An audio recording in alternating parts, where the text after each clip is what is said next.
Hello everyone, this is Madhu Tiwari and welcome to MT history classes. कल की class में हमने जाना कि प्राचीन भारतीय इतिहास जानने के कौन कौन से स्रोत होते हैं और आज की क्लास में हम जानेंगे कि इतिहास का काल विभाजन कितने आधारों पे किया गया है, कितने भागों में विभाजित किया गया है। ठीक है, तो काल विभाजन अगर देखा जाए तो मुख्य रूप से तीन भागों में विभाजित किया गया है इसे। पहला प्रागैतिहासिक काल, दूसरा आद्य ऐतिहासिक काल, तीसरा ऐतिहासिक काल।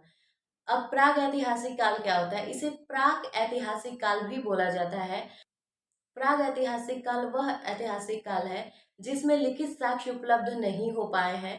इस काल की जानकारी हमें सिर्फ और सिर्फ पुरातात्विक स्रोत के माध्यम से ही मिलती है। क्लियर है?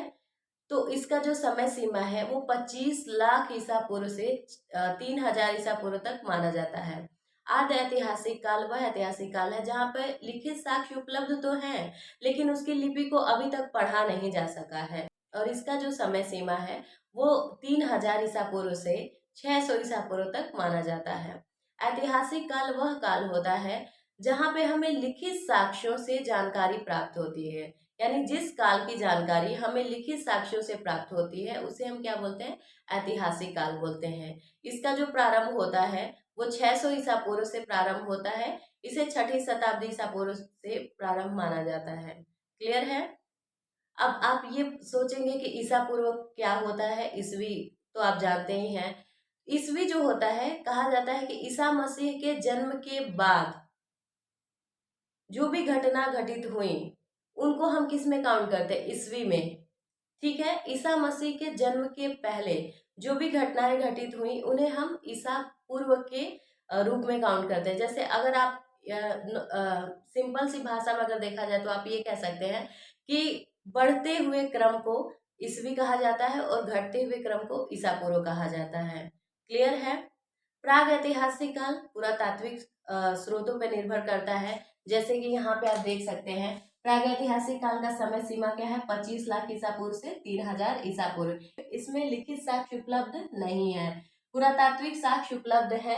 और हमें जानकारियां जो मिलती है प्रागैतिहासिक काल में वो सिर्फ और सिर्फ किससे मिलती है? पुरातात्विक स्रोत के द्वारा ही मिलती हैं। ठीक है, आद्य ऐतिहासिक काल जो है वो 3000 ईसा पूर्व से 600 ईसा पूर्व तक माना जाता है। इसमें लिखित साक्ष्य उपलब्ध तो है, लेकिन इसे अभी तक पढ़ा नहीं जा सका है। ठीक है, इसकी लिपि को अभी तक पढ़ा नहीं जा सका है।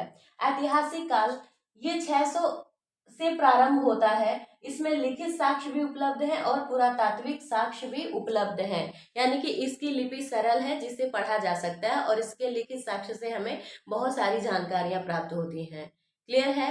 प्रागैतिहासिक काल को पाषाण काल भी बोला जाता है और पाषाण काल को तीन भागों में विभाजित किया गया है: पूरा पाषाण काल, मध्य पाषाण काल, नवपाषाण काल।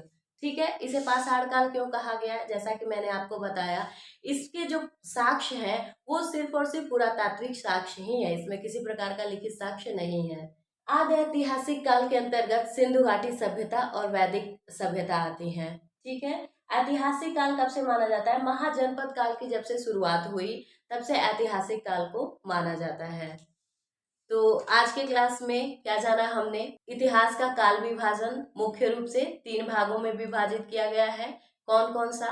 प्रागैतिहासिक काल, आद्य ऐतिहासिक काल और ऐतिहासिक काल। प्रागैतिहासिक काल में क्या है? लिखित साक्ष्य उपलब्ध नहीं है, हमें सिर्फ और सिर्फ पुरातात्विक स्रोत पे ही निर्भर रहना पड़ता है। आद्य ऐतिहासिक काल में लिखित साक्ष्य उपलब्ध तो है, लेकिन इसे अभी तक पढ़ा नहीं जा सका है। ऐतिहासिक काल में लिखित और पुरातात्विक स्रोत दोनों स्रोतों से हमें इतिहास के बारे में जानकारी प्राप्त होती है। प्रागैतिहासिक काल, पाषाण काल। पाषाण काल को कितने भागों में बांटा गया? तीन। कौन कौन से? पूरा पाषाण काल, मध्य पाषाण काल और नवपाषाण काल। क्लियर है? आद्य ऐतिहासिक काल में कौन से सभ्यताएं आती हैं? सिंधु घाटी सभ्यता या सैंधव सभ्यता, वैदिक कालीन सभ्यता। ऐतिहासिक काल कब से है? महाजनपद की शुरुआत जब से हुई तब से ऐतिहासिक काल माना जाता है। ठीक है, तो आज के लिए बस इतना ही। वीडियो को प्लीज लाइक एंड सब्सक्राइब कर दीजिए, अधिक से अधिक शेयर करिए। Thank you so much.